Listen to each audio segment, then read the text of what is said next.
Hello, Hello, and Harry. how we doing, Mark? Great. So here we go. We're back to what's in the box here, and topic of the day is optimizing projects with symbols and components.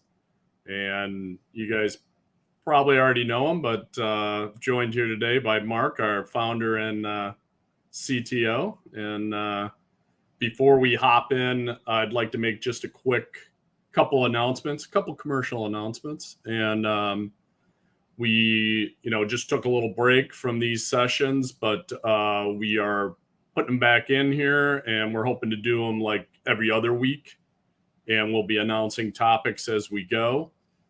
You can always view previous recorded sessions on from our website at tatsoft.com under resources videos, or you can hit look at our YouTube channel, our Tatsoft YouTube channel.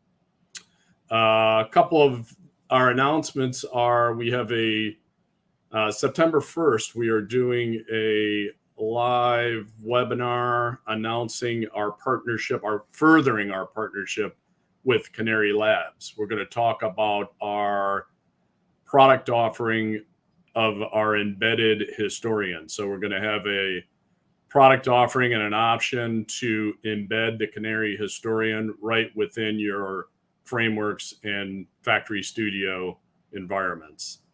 And then the other big announcement is also with Canary Labs. We're co-sponsoring one of their live roadshow events here in Chicago. I'm based just outside of Chicago. The event's going to be September 13th, 14th, and 15th. And it's going to be not only the Canary Boot Camp, which is going to happen on Monday, but on Tuesday, we're going to have a vendor day, an interoperability day with featuring kind of a demo from edge to cloud with a bunch of great partners that we brought together, including Opto22. We're going to have HiveMQ there, TossiBox, of course, Canary, Tatsoft, and INS3. And then that day is going to be kicked off by Walker Reynolds of Industry 4.0 Solutions. He's going to be our keynote speaker. So it should be a great day and a great 3-day event. And then day 3 is going to be our Tatsoft day. And we are going to cover a full day of technical topics featuring our 9.2 release and some of the key feature and functionality within that release. Let's see. I think that's about it on the announcements. And without any further ado, I'd like to hop right into our optimizing projects with symbols and components. Mark? Thank you, Harry. And to tease a little bit more people on that, we have some unique features on MQTT, integration with Canary and storing and assets. So there are some very cool new technologies that we'll be presenting them that I will not talk today. So I think join those others to see. I think, Mark, that's a great. I was thinking that's our next topic is really to start to preview all the great things that are in 9.2. Perfect. That will be in 2 weeks from now. Yep. And today we are going to talk about symbols and components. And the idea, frankly, is to allow you to create projects very quickly, but going beyond that, to allow you to create some standard procedures, standard use interfaces, to have a more consistent use of the many operators, the managed level. So not only you are able to deploy those applications more quickly, but we'll give you the tools so you can create a more uniform interface among your many applications and also do the maintenance of those applications over time more easily. So let's see how you can accomplish that. So I'm going to share my screen. You should have that there now. okay? And I will start doing a quick review of some of the tools we have in case you are a new user. So that's the project selection tool, okay? And here is where you go to the user, to the project configuration. And in the project configuration, what tools we have that you are going to use for that? Hey, Mark, I don't think Go ahead. I'm not seeing your screen. Okay, thank you. Let me give the share again. For whatever reason, it should have stopped the sharing. Okay. There we go. I think we have the sharing again with that nice mirror effect. Okay, now you have. So as I was saying, that's our project selection tool. And when you do a project configuration, that's the user interface, okay? One thing that I'll not cover too much today, but just a recap. It's very important we have that feature called templates, where essentially you can create your own data models, okay? And those data models, they can be quite complex because one data model can refer not only to arrays, but other data models. So in this data model, we put a switch, a breaker, so you can create very complex object-oriented hierarchy, okay? And a little clarification, because I've been receiving questions about that. We do also have the ability to create an assets tree, where essentially you create your asset hierarchy. Our template features is something in addition and beyond that. Here we are creating really .NET classes full objects. So when you put your hierarchy, one of those elements on the hierarchy can be a complex object. That's what we call a template.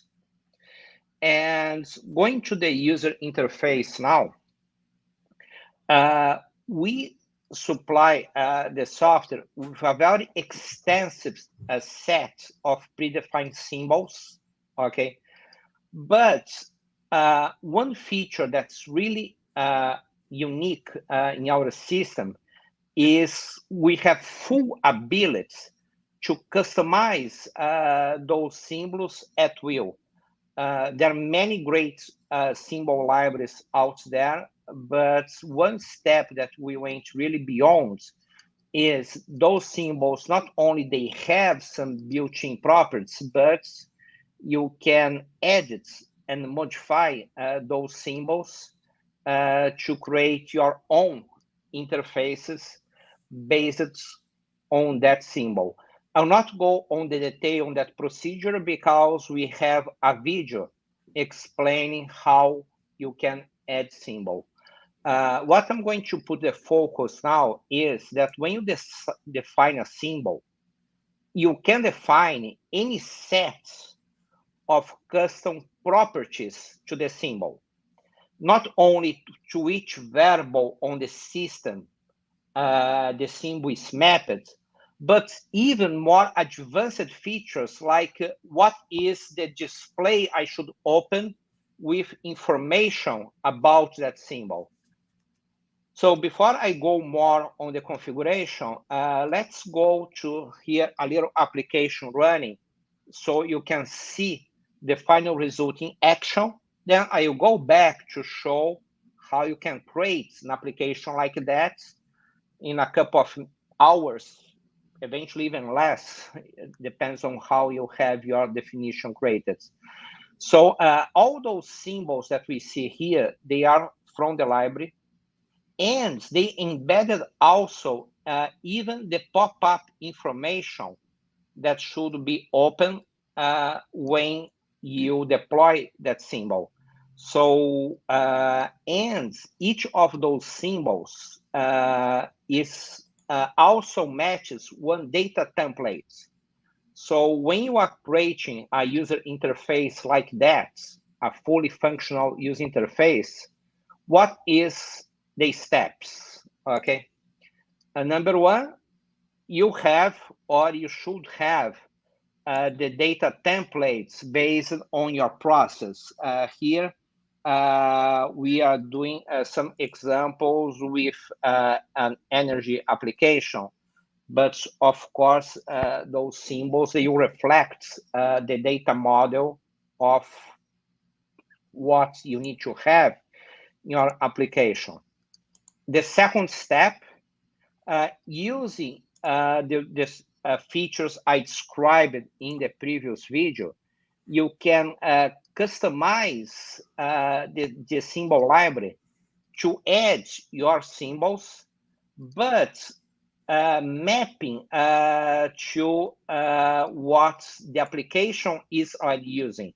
So you can create symbols which properties match the templates.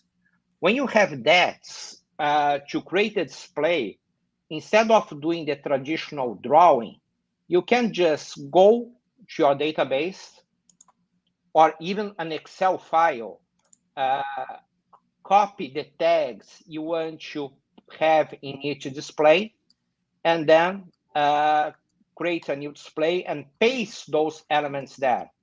When you do that, you'll see that when we add those elements, or I can do in this way also, insert a tag, and I go here to my database, and I will search for a transformer, and I will pick up this object to add a display, so it creates a transformer. Not only the UI knows what type of objects should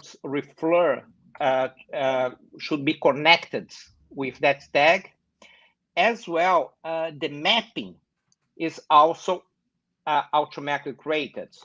So when I ask to insert the tag TR2, we create the symbol on the display and mapping to the tag TR2.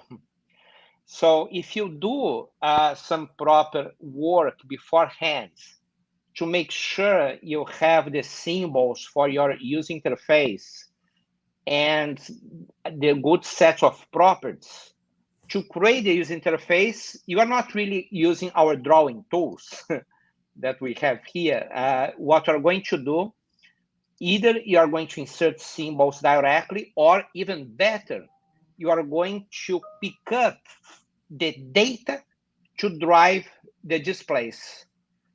So far, so good. Harry, any questions? No, so far so good, Mark.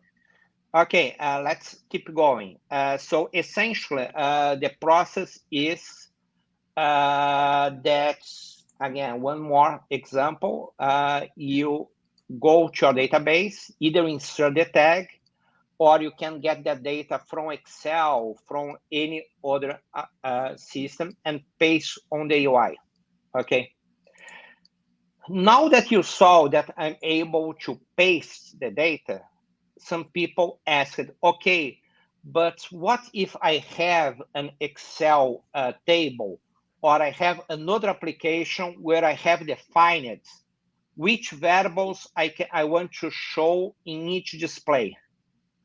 That's not a problem, because those copy and paste that we're using here, they can come also from Excel, or also we have tools to import data from CSV files. And in fact, let me stop the sharing just a little bit so I can have face-to-face. Yeah. I did show the manual process that you can copy an object and paste on the screen. Using that infrastructure, you can create your displays manually very quickly. But we do also have some users that either do from Excel or even create some applications. We had some large OEMs in transportation. They have to put out 54 stations of railroads, of metro, urban metro. And to each screens, they know exactly which elements they want to show based on their projects. So what they did, they read their project files either from CSV file or XAML or whatever they do their engineering. And using a very simple software tool they created using our libraries, they create all those displays automatically. They just put, okay, this display has those elements in those positions. And those elements, they are standard. So when you add that tag in that element, it has already all the dynamic behavior that variable should have. So Yeah, that's going just a back, huge time saver there. yes. On a big application too. So And when you need to do maintenance on that application, let's talk about that. Okay. When you need to go, I believe I'm sharing my screen again. We got you. Yeah. Okay. When you need to do maintenance on that application, our tech templates, they are created that you can add a new element here on the fly without stopping the application. So unlike a typical library or .NET class, we allow dynamic changes on those data structures. And on the library, when you modify a symbol, let's do that. When you modify that symbol, like adding one more element here, okay? When you save that symbol, you have the option to save only to these specific displays or save to the symbol library, okay? In this case, I'm going to save only for the display. I don't want to mess my library.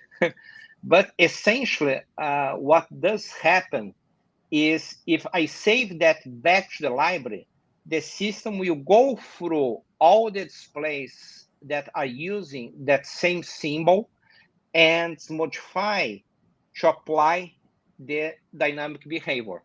So when evolving the application, to be clear, you have two options. You can add the symbol and save with a new name, or save to only the displays, or replace the library itself. When you replace a symbol in the library, all the places that are using that specific symbol will be automatically updated with the new properties or with the new interface. Okay. Good. Let's keep going. And when you think about symbols, just keep in mind that a symbol can be a quite complex entity. In this case, this object here that I'm moving, it's only one symbol. So a symbol is not only one small piece of drawing. In this case, this whole group of objects was created as a symbol.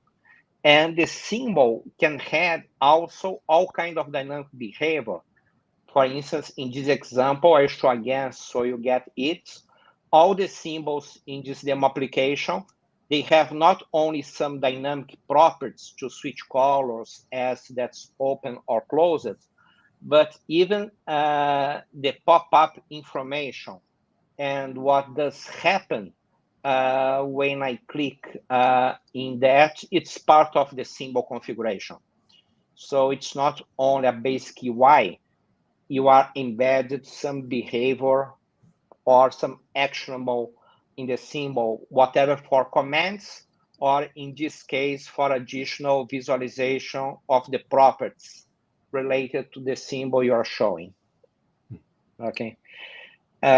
And going back to drawing tool. Okay. And doing a quick review, I should have perhaps done even before. Some people also get confused what's images, symbols, and controls. Okay, so let's do a quick review on that. Okay, in our system, you can here on display resources, you can add any bitmap objects here on the system. So when you are drawing your displays, if you want to draw some object that is static, let me create a new project, by the way, before I start breaking too much that one. You can just add that graphical components to your application. So let me show you some examples. And those graphical images, they can be any kind of bitmap file, graphical file, can be also exports from AutoCAD, exports from XML. So we allow all kinds of graphical resources on images, okay? And once you have those image files, you can just apply that in top of your objects. Let me go here and create some. But those image files, they don't have any dynamic property. So when you add the dynamic properties in top of those symbols is what you call our symbol library. So this one could be a drawing or could be a vector drawing. When you add the dynamic library is what you call a symbol. So image resource is only a drawing with no dynamic behavior. The symbol library, it includes dynamic behavior and can be in top of vector graphics or can be in top of graphical standard objects, okay? That's the difference between the image files and the symbols. And also to allow you to have your good stance in application, we also have the concept of a graphical components or a control. Those objects, they are typically more complex behavior, like bar charts or file explorer, and we ship the product with a few components of those. And we also have a nice interesting API. So if you don't have the components you need, you can add a Windows Presentation Foundation control or a HTML5 control. You see here as a component, you can add a generic GLL. So if you are creating a Windows page, you can add a generic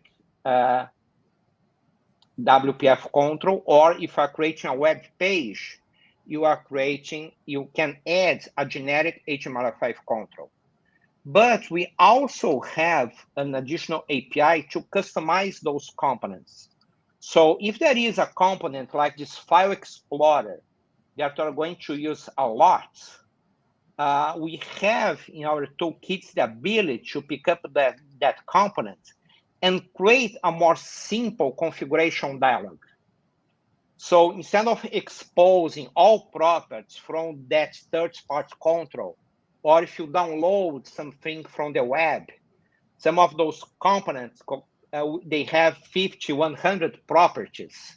Yeah. So we have the ability not only to use those external elements right away, as well with some programming to create a wrapper that you create a more simple configuration dialog, exposing only the properties you are supposed to change in your application.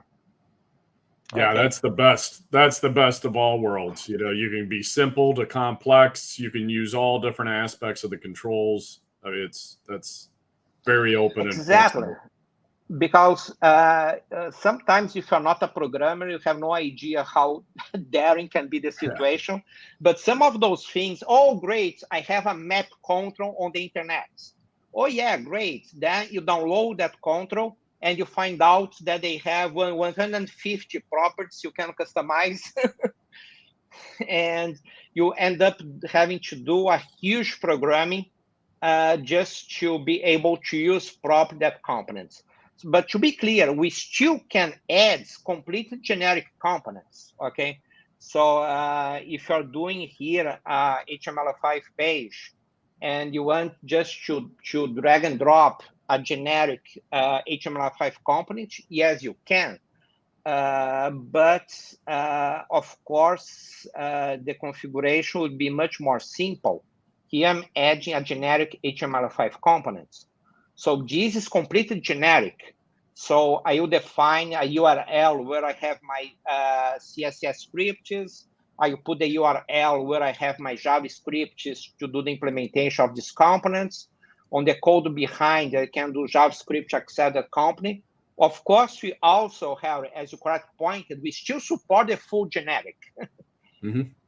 But we have the ability to do those wrappers to the controls we are mostly using to simplify a little bit your life. Okay. Let's keep moving. Let's keep moving beyond the user interface now. Okay.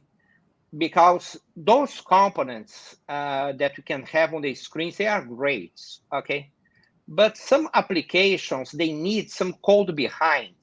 For instance, we have some applications that do voicing when you have alarms, or some applications you want to have some additional alarm definition or some connection with some databases.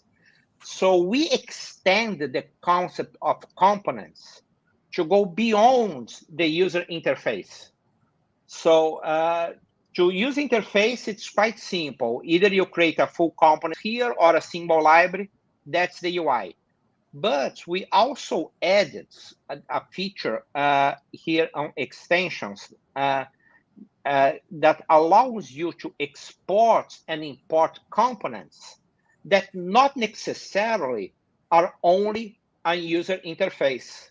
Let's say you want to have in your applications a standard way to show hot standby status of the computers. In this case, this component holds the display, but also it has some images files, because when they create that display, instead of using only vector, they needed those image files. Another example, here someone created a component to save the current screen to an image file, or to send that screen to someone else. So in this component, we do have a display where you do the configuration on how you want to save that, but it's part of this component, some codes also.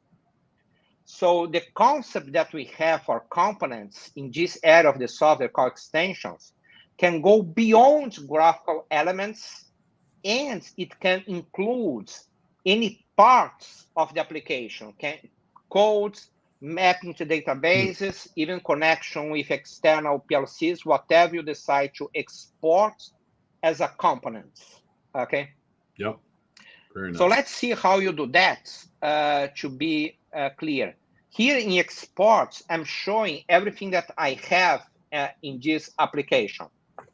And let's say that this display that I created with alarm details, I'll check this display here to be exported.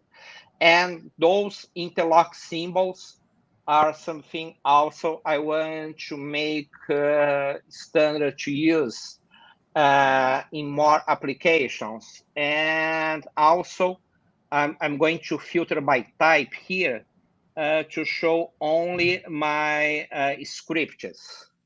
So let's say also this script here, when I'm doing some analysis of priorities by tag, some analytics on my alarms, I want also that script, and that other that's doing some power calculation integral. Okay, so I select the components I want to export. So now I'm going to create a component that call my component 1 for electrical applications, whatever. I can give a version to that component, and I can also apply those two checkboxes. So if anyone else is going to use that code, he'll be able to use, but not see the internal contents. Only I will be able to see the contents. So the people can use that as a library, but in this case, a library means code, graphical symbols, alarm definitions, or I can export open so they can use in Modify. In this case, and I also select an image to preview that object. Typically, you pick up something that has to do with the object, so they have a preview of the components. And now I created that component. So and that component, of course, can be put in a server or even a cloud server. So when I'm using those all my projects, I can refer to those objects. And as it's supported, I'm going to this new project and show how I use those extensions on the system. I go to my components. I see here the list of the components I have that I may want to add to the application. I add the component to my application, either merging that to the application so I can modify, or in this case, I add as a plugin. So this exports as the feature. I will not be able to modify inside the application. To modify that feature, I need to download the newer version of that plugin. That's a concept very similar to websites, okay? So essentially, when you bring your components, you have some components that were allowed to be modified, like this one, or some components you can only use in the application, but you don't have the rights to do the modifications, okay? So when you combine that properly, not only symbols, but any piece and parts of the application that you need to share among many projects or create standards, you can use those features to put that in place, okay? Mm-hmm. Yeah. And to be clear, we can always copy and paste data from project to another one. Since our very first release, what we did now was try to create a more organized way so you can create a wrapper along those components. So you can have a release number, you can decide if the other application use that component can see the internal programming or can only use as it is. So you give that kind of ability when you are creating those pieces and parts of those components, okay? Yep. And if there is one last thing here that I'll comment now also that go beyond components. That surprised some customers don't know we also have the ability to dynamic merge projects when starting. And I was in a technical support meeting and found that's a more or less hidden feature that are not highlighted enough. So I'll give you an explanation. Yeah. Let's say we have 50 edge applications send data to a central station. Mm-hmm. But those 50 edge applications, they're not exactly the same because they have 4 or 5, for instance, in oil and gas, 4 or 5 type of rig automations. So we have most of the application that's standard, that displays the data you need to change, but a piece of the project, that's the mapping to the data source, and eventually some calculation on the data to do a pre-process. You need to customize to each rig manufacturer. If you had tried to put that only in one project, you have to end up with 50 projects. Because the configuration are almost the same. So in addition to have components, we also have the ability to dynamically merge projects when the application is starting. So we solve that edge problem in the following way. We deploy one project that's standard. with all the displays, all the code that is standard to all rigs or to all edge devices. And we deploy another project file only with the specific configurations, whatever is IO mapping or scripts that applies only to that rig type or only to that edge device type. So the main project that's standard to everyone is only one project that can do the maintenance. The same one project to all 50, 100 edge devices. Okay. And that other small project, like a components, but instead of doing that during the engineering, we do that merge when the application is starting. Okay. So my application is composed by one large project that's standard to all edge devices, and one very small configuration file or project file with the specifics that will not be standard to all the devices. Okay. So you can deploy the smaller projects at the edge, unique projects, but you can manage them in one much more easily. Yeah. In that example of the rig devices, if the manufacturer has 5 rig types, I need one project with the specific automation for each one of those 5, and one master with the standard rig configuration. So if those 6 projects, the big one with the standard interfaces, and the 5 small ones to deal with the specific automations, that's all I need, no matter I'm deploying 100, 200, or 300 rigs, because I will deploy the main project and the specific settings, the specific project components to that rig type, to that specific installation. Okay. Yeah, nice. It's the same concept we have of components that I did show on the engineering. Yeah. That you can insert and merge that piece in your main projects. But in this case, you're doing that dynamically as the application starts based on the files you deploy. Okay.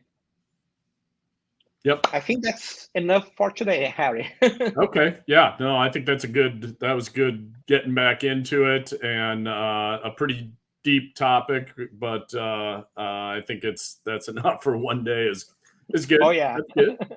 Yeah. So I think, just want to close with, first, thanks, Mark. I think that went well. And then one more time, September 1st event, announcing the Canary partnership. That is a web meeting on September 1st. So I see it popped up here on the screen. So that is, you can register for that. Please do. That's an exciting announcement. We'll also show the software. We'll show the integration live. And then the other event is our co-sponsoring of the Canary Roadshow on September 13th, 14th, and 15th. And that you can register right there at Eventbrite. And that'll be a 3-day event, 3-day live event. You can attend one day or all 3 days. If you pick one day, pick the Tats Off day, because that's our day. It'll be hosted by us, and we'll be digging in a little deeper into these technical topics. You'll have Mark available, as well as Philip and some other members of our team, to get all your questions answered and about your projects and about using Factory Studio and frameworks. So I think that's about it. Look for our next episode 2 weeks from now. And I think I'm going to step in and say that's going to be a preview of some of the key features of our 9.2 release, which is due out in late September, early October. But we're into our pre-release right now, and the features are locked down, so we can start showing off some of the things that we have. That sound good, Mark? Yes, perfect. Thank you. Okay, let's wrap it up. We'll see you next time. Take care.